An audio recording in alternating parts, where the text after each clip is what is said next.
This news is both shocking and completely unacceptable. Corruption has no place in policing. They are sworn to serve and protect, but tonight, 7 Toronto police officers are facing charges in connection with a corruption probe allegedly involving organized crime. Good evening. The bombshell charges were announced this morning, the result of a 7-month-long investigation by York Regional Police. The allegations all part of a complex conspiracy involving the attempted murder of a senior correctional officer. We begin our coverage tonight with CTV's John Musselman, who is in York Region. John, you were at today's press conference, which featured the chiefs of both Toronto and York Regional Police. Well, Natalie, this is a devastating story for the Toronto Police Department. We're talking about allegations here of bribery, releasing confidential information to criminal organizations, and even allegations of attempted murder. I had 2 cars in front of them just wandering down the middle of the road. Cars coming up behind. This is police video of just one incident. Those are our vehicles.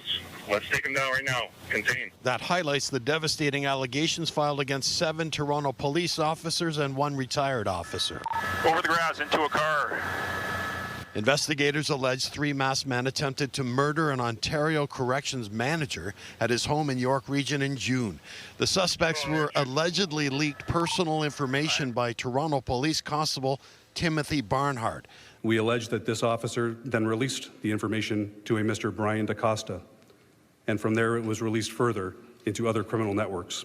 The allegations against the Toronto officers include bribery, obstruction of justice, drug trafficking, theft of personal property, breach of trust, and the unauthorized access of confidential information. The information was handed over to organized criminal figures. It led to shootings in the GTA and in southern Ontario. At least 1 shooting is connected to the gun violence plaguing the tow truck industry. This news is both shocking and completely unacceptable. Corruption has no place in policing. Toronto Police Chief Myron Demkew calls it a painful moment for the force, and he has asked the Inspector General of Policing to investigate. This is a painful and unsettling moment. It needs to be addressed openly, and it needs to be addressed honestly. The allegations against 7 Toronto police members and 1 retired member are deeply disappointing. Clayton Campbell is the president of the Toronto Police Association. If proven true, our members do not tolerate this sort of stuff. We are so indebted to the public for trust. If we don't have public trust, we have nothing. The allegations also include officers accepting bribes to obstruct police action against illegal activity. At least 19 other civilians have been charged in connection with this investigation. Chief Demkew says he is committed to holding the accused officers accountable, and he says the Toronto Police Services Board has not asked for his resignation, considering these findings came under his leadership. Natalie, Nathan, this was a very complex investigation. We're told more than 400 officers were involved in this internal investigation, and they tell us that this investigation is still ongoing. Reporting live, I'm John Musselman. I'll send it back inside to you. All right, thank you, John. Live next, the CTV's Jon Woodward in studio tonight. And John, you've been digging into what we know about the accused and their alleged crimes. Yeah, Nathan, some of these names are new. Some of them have come up before. People charged in shootings apparently connected to a well-known tow truck kingpin, as well as a father and son duo, both police officers. 3 generations in a storied police family with the same name. So you're John Madeley? Yes, I am. And you are? John Madeley. And you are? John Madeley. A retired detective, a constable, and a recruit. All of them interviewed at the younger Madeley's swearing in 4 years ago. Oh, it's the proudest day of my life. I'm ready to go. I'm excited. The 55-year-old Madeley just retired under a cloud, accused earlier this year of a breach of trust for possessing a stolen handgun and working with organized criminals, including a man dubbed Frank the Tank, allegedly running a gambling ring. Madeley was swept up in Thursday's announcement alongside his son, the father-son duo, among 8 current and former officers charged in the probe. Personally, I'm mortified. I'm saddened to hear what I've heard. The scale of Thursday's announcement astonishing to observers. Some believe it could be the biggest case of police corruption in Canada ever. I've not had experience to anything of that magnitude. One accused, Timothy Barnhart, identified himself online as being from 11 Division. Sources tell CTV News officers from 12 Division were involved as well. One name in the charges, Kajin Doman, a 23-year-old who was charged in September in a string of shootings on Farrell Road in Vaughan. One of those homes owned by Alexander Vinogradsky, once a tow truck kingpin, before he was shot dead in 2024. Fallen victim to the violence he was charged with perpetuating. The Madeleys not the first officers connected to tow truck violence.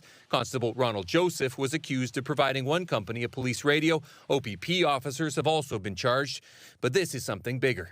This is the biggest kind of group corruption in policing investigation that I've seen in my entire career since 1978. The court sees all of them innocent until proven guilty. Toronto's police chief says he's looking at immediate suspensions without pay. We're expecting more court appearances of all of the accused in the coming days as these officers who are used to investigating criminals are finding themselves facing criminal charges. Natalie, back to you. Thank you, John. And there is political fallout to these arrests as well. From the Premier to the Mayor, calls for action to ensure that public trust is maintained. We'll have more in moments. But first, a live look outside on this cold Thursday night. Still a few skaters down on the ice at Nathan Phillips Square. It is partly cloudy out there right now as we prepare for, yes, more snow to cap off our week tomorrow.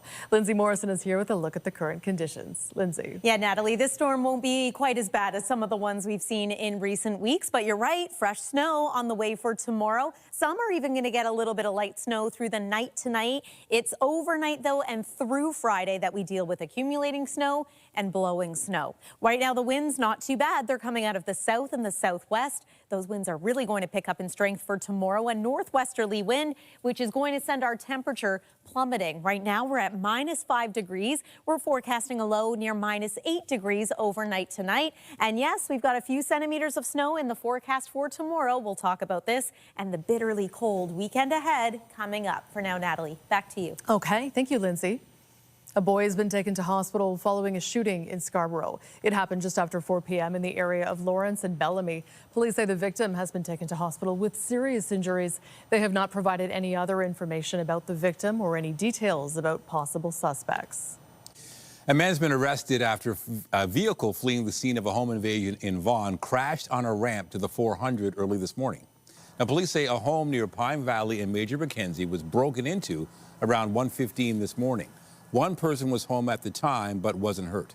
Police say jewelry and cash was taken and the suspect fled in a vehicle. The vehicle was found after it crashed on the ramp to the 400 from Major Mackenzie Drive. The driver ran off but was arrested shortly after. 2 people are injured after a car flipped on the Gardner. The crash happened on the westbound Gardner near Royal York Road around 12:30 this morning. You can see a car went over a barrier and landed on a fence. Police tell us that one person was arrested for impaired driving. 2 people are being treated for non-life-threatening injuries. And 3 people were rushed to hospital following a head-on crash in Mississauga last night. It happened at Centerview Drive in Mavis just after 9:30. Paramedics say 2 people are in critical condition and the other is in serious but stable condition. The cause of the crash is under investigation. Still ahead tonight, marking 45 years since the bathhouse raids, reflecting upon a stain in the city's history that became a turning point for Toronto's LGBTQ2S+ community. But first, Durham police have lifted a hold and secure that was put in place at an Oshawa elementary school. This was the scene outside Harmony Heights Public School this afternoon as parents and guardians came to pick up students. Police had placed the school under hold and secure shortly after 3 p.m., saying a threat had been received. Police later said there were no safety concerns. The incident comes after a lockdown at William Dunbar Public School in Pickering last month and a series of threats linked to groups targeting youth online. And staying in Oshawa, police have opened an arson investigation into a house fire that left one person seriously hurt. Around 11:30 p.m. Tuesday, first responders were called to the home near Richmond Street East and Ritson Road North. Investigators say 3 male suspects entered the home and set the fire before fleeing in a black car. A male who was inside was transported to hospital with serious non-life-threatening injuries as crews put the flames out. Durham police say the home was also the scene of a shooting back in November. They're asking anyone who may have been in the area between 11 and midnight Tuesday to get in touch. The defense and Canadian businessman Frank Stronach's Toronto sex assault trial plans to apply for a stay of proceedings. Stronach's lawyer says she believes some witnesses were coached by prosecutors. She raised the concerns after receiving new statements from the accusers and notes from an officer who observed witness preparation meetings. The 93-year-old businessman is facing 12 charges related to 7 complainants that stem from incidents alleged to have occurred between the 1970s and 1990s. Stronach denies the allegations. He also faces another trial involving 6 other complainants in Newmarket. It's been another day of disruptions for GO train service in the wake of Monday's derailment outside Union Station. While track repairs took a few days, Metrolink says it also had to carry out significant work to get the train signaling service back online. That's meant reduced service all week. The transit agency tells CTV News GO trains will operate on a similar special schedule tomorrow, but they're on track to resume full service by Saturday. And here's a look at one of Toronto's snow dump sites near Allen Road and Shepherd as crews continue cleanup efforts following last month's record-setting storm. The city says its declaration of a major snowstorm condition and significant weather event remain in effect and is preparing for a new round of salting and snow removal with snow in the forecast for tomorrow. Returning now to our top story, the arrest of 27 people, including 7 Toronto police officers. Tonight, the mayor is calling for systemic changes to be implemented within the police service, and a provincial politician is calling for an inquiry. CTV's Queen's Park Bureau Chief Siobhan Morris has the details. The Premier counts himself a big supporter of police across Ontario, including here in his hometown. But today's revelation... It's disturbing. It's very, very disturbing. It's an active police investigation. Doug Ford describes this as a bump in the road for the police chief and stresses his confidence in Myron Demkew. I don't want the public to lose trust in our great police because they are incredible. You know, there's always, as you say, any organization, there's always a few bad apples. The mayor's tone, much harsher. Any police officer that is found to have committed crimes will be punished. Any officer working with organized crime deserves to be thrown in jail. Olivia Chow endorsing a request for a review by the Inspector General of Policing. Every day, Torontonians, their trust in police is fundamental. The chief and police board have asked the Inspector General to focus on a few areas to prevent a repeat. Supervision and span of control, recruitment screening and ongoing vetting, access to police databases and information systems, evidence and property management practices, and substance use and fitness for duty. The Ontario Liberals want to go a step further with a judicial inquiry, a process their public safety critic says has guardrails. Judges and lawyers and people who know this and people who will have faith that what needs to be done is actually being done. The Premier was asked about that call for a judicial inquiry. He didn't indicate that he does intend to call one. Siobhan Morris, CTV News. Today marks 45 years since Toronto's bathhouse raids, where nearly 300 men were arrested after police coordinated raids targeting the gay community. CTV's Alison Hurst has more on how the city marked the solemn milestone. The rainbow flags proudly displayed along Church Street were not there 45 years ago today during the bathhouse raids. It was wrong, it was shameful, and we remember. Police raided 4 bathhouses February 5th, 1981, arresting nearly 300 men.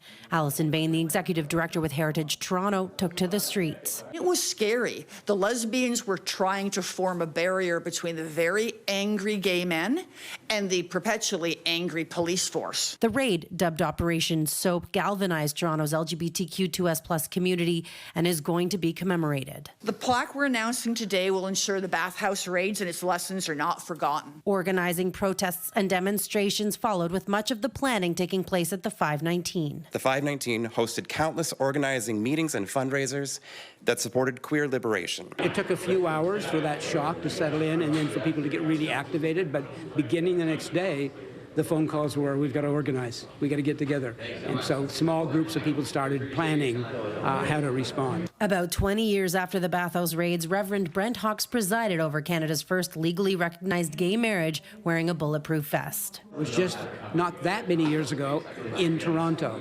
And so sometimes we forget that there are vulnerable groups in every society that can be targeted.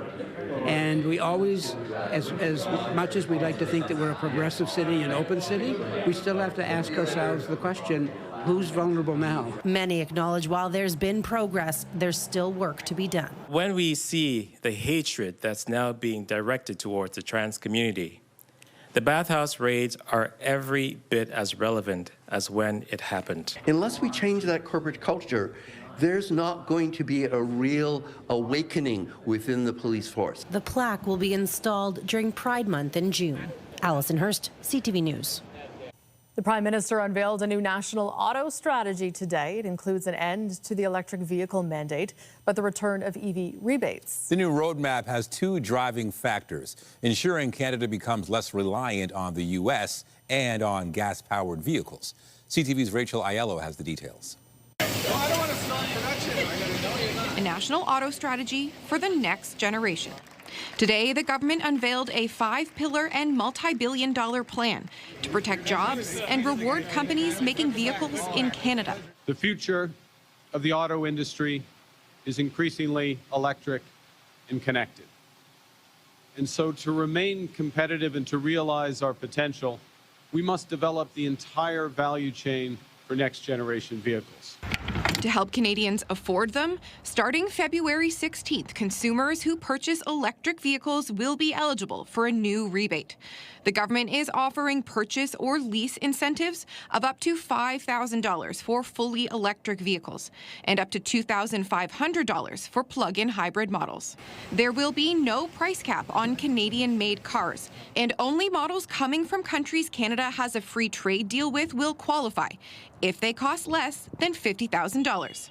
That means the rebate won't apply to Chinese EVs. Today's announcement will directly support workers here in Ontario and across Canada. Carney is also replacing the contentious EV sales mandate with new emission standards for future models, easing some of the pressure automakers are under. This puts us on a path to greater electrification while giving industry the flexibility it needs during a very difficult time for the economy and for the sector. Hopefully we can get to a point where we continue to be tariff-free. And car dealers say they're ready to stock up. It's certainly encouraging that we'll be able to pass on some savings directly to the consumer, especially in a time of higher prices on really everything. Beyond affordability, this country's lacking EV infrastructure remains a barrier to Canadians pulling the plug on gas-powered vehicles. And so today, Carney also promised $1.5 billion to build up this country's roadside charging network. Rachel Aiello, CTV News, Ottawa. A Conservative MP is in Washington, where he met with the Trump administration this week, hoping to help stabilize Canada-U.S. trade relations. But questions are being asked about who Jamil Jivani chatted with during his solo mission and whether it was helpful in any way. CTV senior correspondent Mike LeCouture reports. The proof is in the pudding. The freestyle approach, I don't think serves us as a country. Liberal cabinet ministers clearly skeptical that Conservative Jamil Jivani is making any progress on Canada-U.S. relations. That's despite a social media post from the Toronto area MP saying he had productive meetings with the White House and State Department, adding, "The president asked me to pass along a message. Tell Canadians I love them." I'm here in Washington, D.C., where I've been having some very productive, promising, and positive conversations. It's unclear if Jivani met with President Donald Trump or his longtime friend, Vice President J.D. Vance. No matter if it's a governor, a senator, or congresspeople, or part of the administration, I think we have to continue on with the pressure. So the more people that can get down there and have a conversation, all the power to you. it can only serve to undermine the efforts overall on behalf of the people of Canada. This former advisor to Prime Minister Justin Trudeau on Canada-U.S. relations is concerned about Giovanni's visit, and she says he needs to debrief when he returns. We will need to make sure that ideally Mr. Giovanni is feeding back some of the limited information that perhaps he has procured from his conversations with Americans back to our embassy in Washington, back to other key representatives. It comes as former Prime Minister Stephen Harper is in Ottawa preaching a stronger stance in dealing with the U.S. We cannot allow the obvious attempt to move Canadian manufacturing south of the border. One-way tariffs introduced by the U.S. must be reciprocated. Well, Canada had removed a number of counter tariffs on the U.S. during the summer.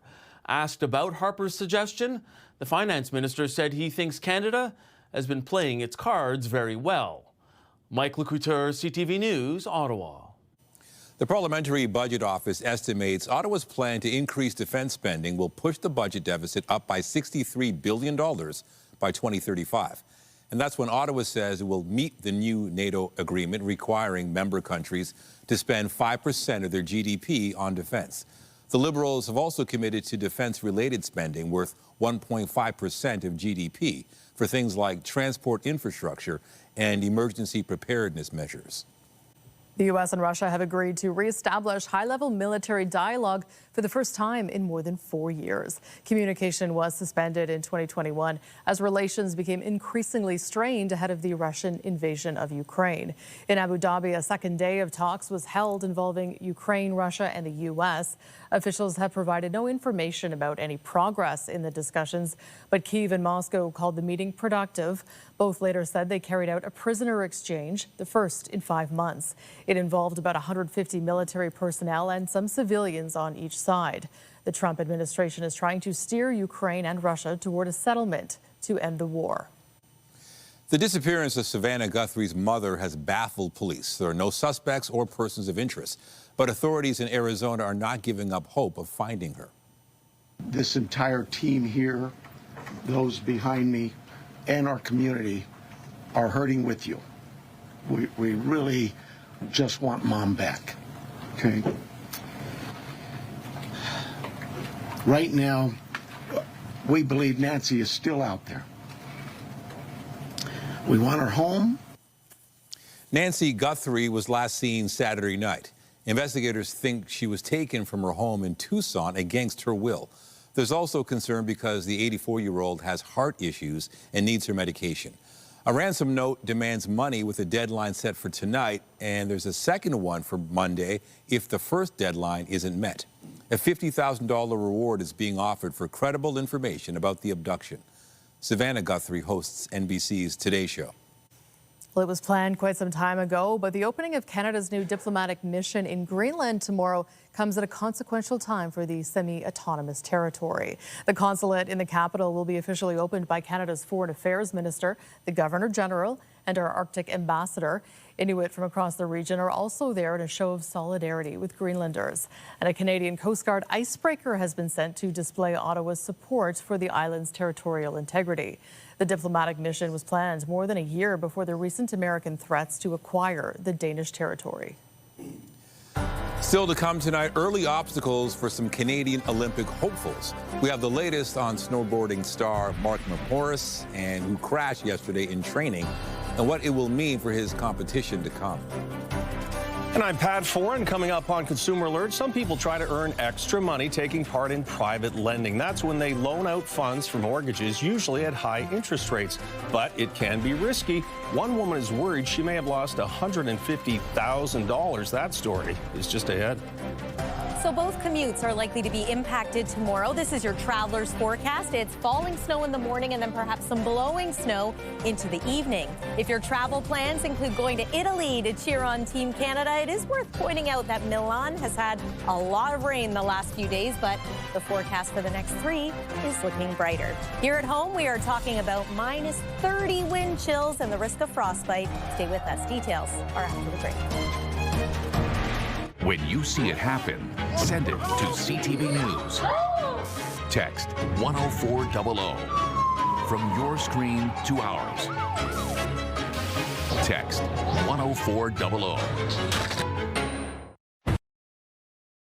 Most people who need a mortgage or a loan will go to a bank, but if they have bad credit, they might seek the services of a private lender. Investors who lend money for private loans can charge higher interest rates, but it also comes with added risk. Here's Pat Foran and Consumer Alert. Pat. Nathan and Natalie, a woman wanted to make extra money by doing private lending, so she took out a line of credit on her house. It was going well, and she was getting interest payments each month, but now they've stopped, and she's worried her $150,000 may be gone. It was a relief. It was financial freedom, I thought. Deanna Johnson of Whitby is a single parent with 3 boys. She has a full-time job and works part-time to pay the bills. That's why she was interested when she heard she could earn income providing loans. I found out about private lending through social media, Instagram Reels, how to get like a second income to work for you. Johnson went to her bank and took out a line of credit for $150,000. She found a company to loan out the funds and says the first year went great. She received interest payments of $3,000 each month. It was a financial relief, some wiggle room. But Johnson says last year the payments started to be late and then they stopped completely. In June, she asked for her funds to be returned. She's been trying to get her money back for the past 7 months without success. I would like my money back, my $150,000. Johnson gave the funds to Deneen Griffith of Unifocus Investments. When CTV News contacted Griffith, she said, "We are currently conducting a full internal review with the third-party company involved. Our priority is protecting our clients and ensuring all appropriate steps are taken." Just like anything in the world, the higher the interest rate you're being offered, the bigger the risk. Mark Ting is a financial expert who says people who need private loans have usually been turned down by banks and other traditional lenders. He says that makes it risky, and anyone considering private lending should be extremely cautious. I would not be comfortable doing that myself, and I probably wouldn't be recommending anybody doing that unless they're extremely wealthy on their own and they could afford to lose that $150,000. Johnson says she is now stressed and frustrated and worries the $150,000 she lent out could be gone for good. I feel like I'm back to square one where I started, and it's really will impact my family. And most private loans are short-term, 6 months to a year, and you could charge 12 to 20% interest, but if things go wrong, you may have to chase the borrower for the money, and there's no guarantee you'll get it back. On your side, I'm Pat Foran.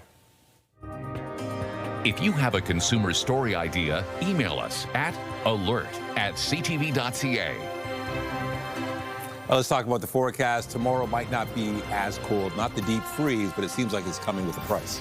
More snow, not a lot of it, right, Linz, but enough that it'll be blowing and up in the air, affecting visibility. Enough to be impactful for your drive, maybe a little bit of shoveling, but we're also going to have some very strong winds to go along with the snow, so that's going to blow it around. We've just in the last little bit here had some blowing snow advisories and special weather statements issued, so we'll show those to you in just a moment. And then the deep freeze does come after the snow, but that's what's happening here. This is what's happening out west. Folks have been golfing the last 2 days in Alberta with record warmth happening. This was in Edmonton. You can see there's still quite a bit of snow on the ground. It has melted, of course, with the temperature yesterday in that city around 10 degrees. Today, Calgary climbed to 17 degrees. So yeah, very much a taste of spring out west.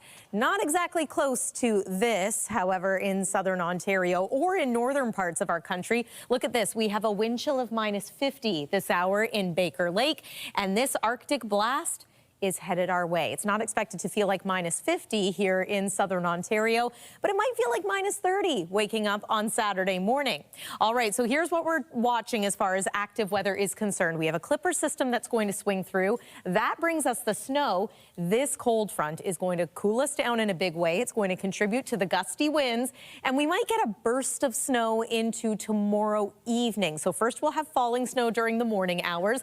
By the time all is said and done, it looks like now about 4 to 8 centimeters of snow could fall around southern Ontario and the Golden Horseshoe. Expect a little more closer to the shores of Lake Huron, as well as in eastern sections of Ontario, so around Kingston, for example. Here's the timing of it. So I'm going to pause this just around 8 a.m. You can see that it is Widespread light snow while most are waking up and heading out the door. There might be a little lull in the precipitation midday, but there's 5 p.m.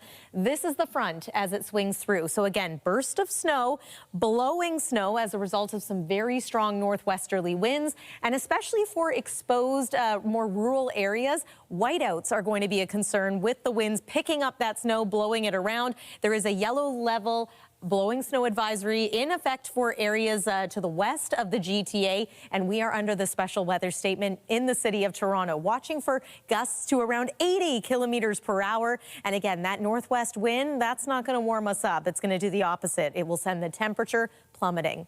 Not so much tonight, though. -8 is our forecast overnight low.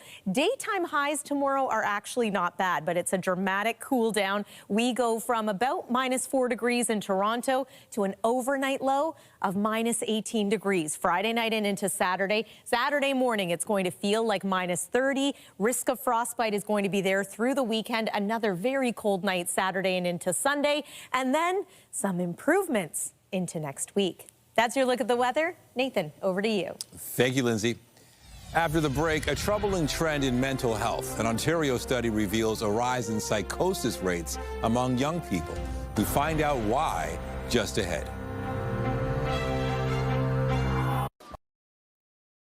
A troubling medical trend in Ontario. Researchers have found that rates of psychosis are climbing in recent generations. Our health reporter Pauline Chan has the details and their implications.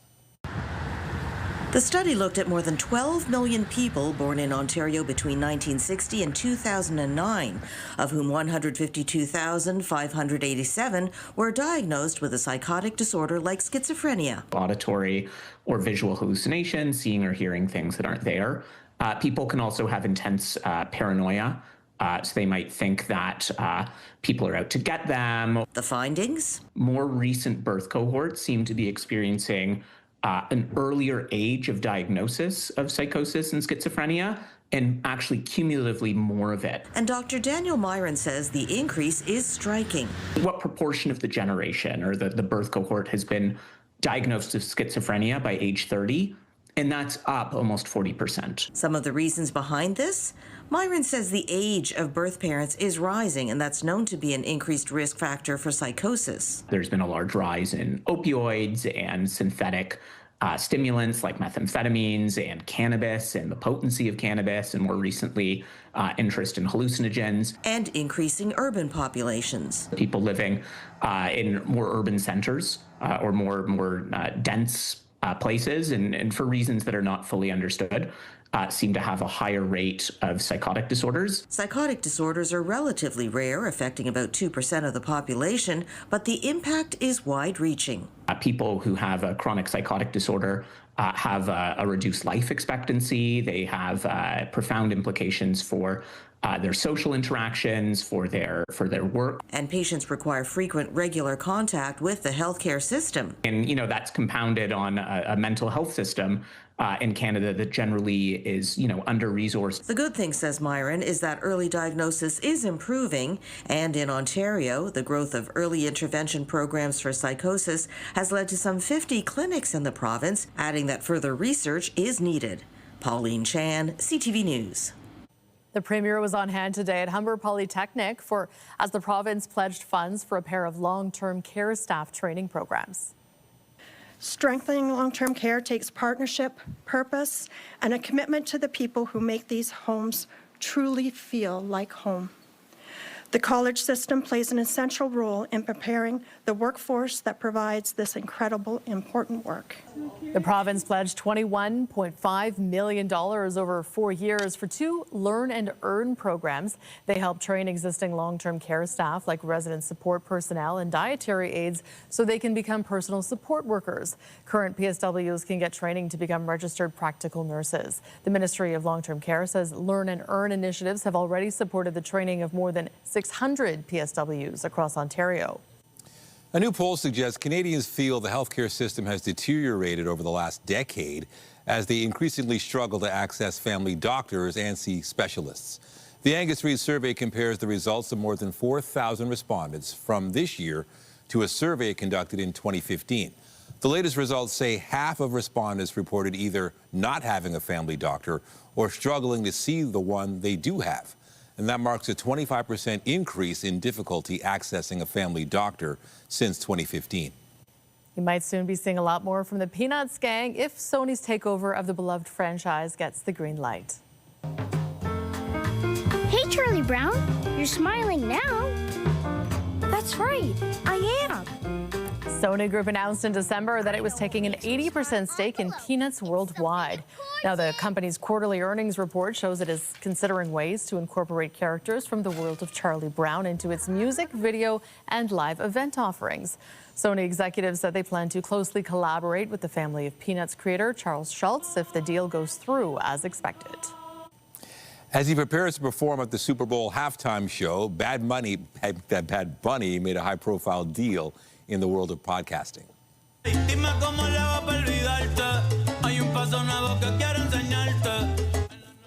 Bad Bunny is the co-owner of an athlete management agency dedicated to boosting Latin American athletes. The company, Remus Sports, has now reached a deal with iHeartMedia to create podcasts and other content. It's set to launch with a podcast featuring MLB Comeback Player of the Year, the Atlanta Braves' Ronald Acuna. Now, Bad Bunny set to take the stage at Sunday's halftime show in Santa Clara, California, 1 week after winning the Grammy for Album of the Year. After the break, center fielder on center stage. The Blue Jays player behind the biggest catch of the '92 World Series is on deck for athletic acclaim. We reveal the new honor for Golden Gloved Devon White. Just ahead.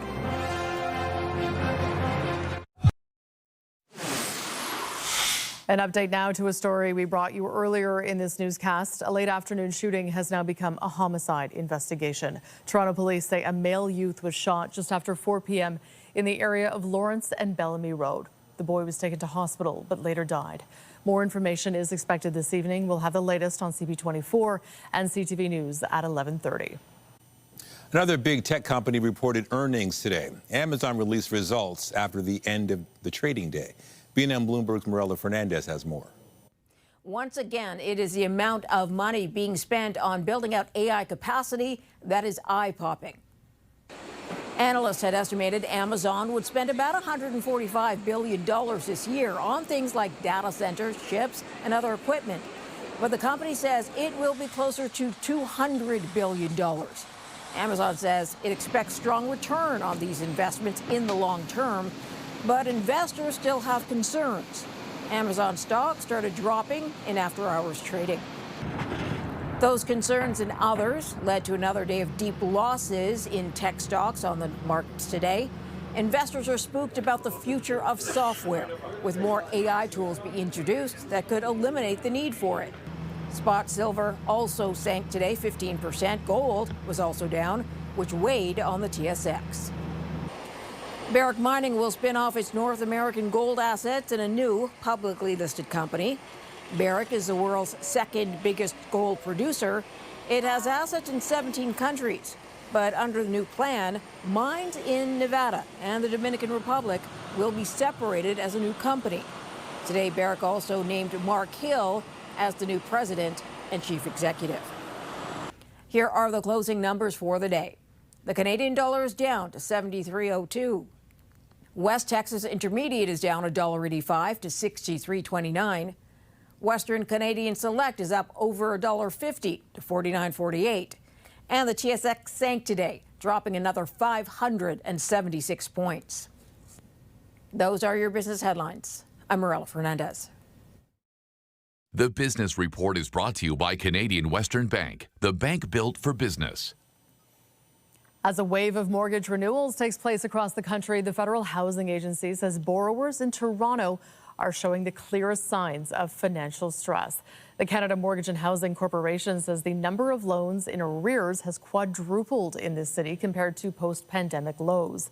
The update suggested the increases may be thanks to higher household debt levels prompted by more expensive housing and a weaker labor market in the GTA compared to other cities. It also pointed to investors facing higher carrying costs amid dropping rents and home prices. A long-running class action suit against Air Canada is heading to the Supreme Court. The case was brought forward by a consumer advocacy group and a Montreal man who say The airline didn't include all extra fees in a ticket price listed online in 2010. The case argues there was a violation of a consumer protection law in Quebec last year that the province's Court of Appeal ordered Air Canada to pay more than $10 million in damages.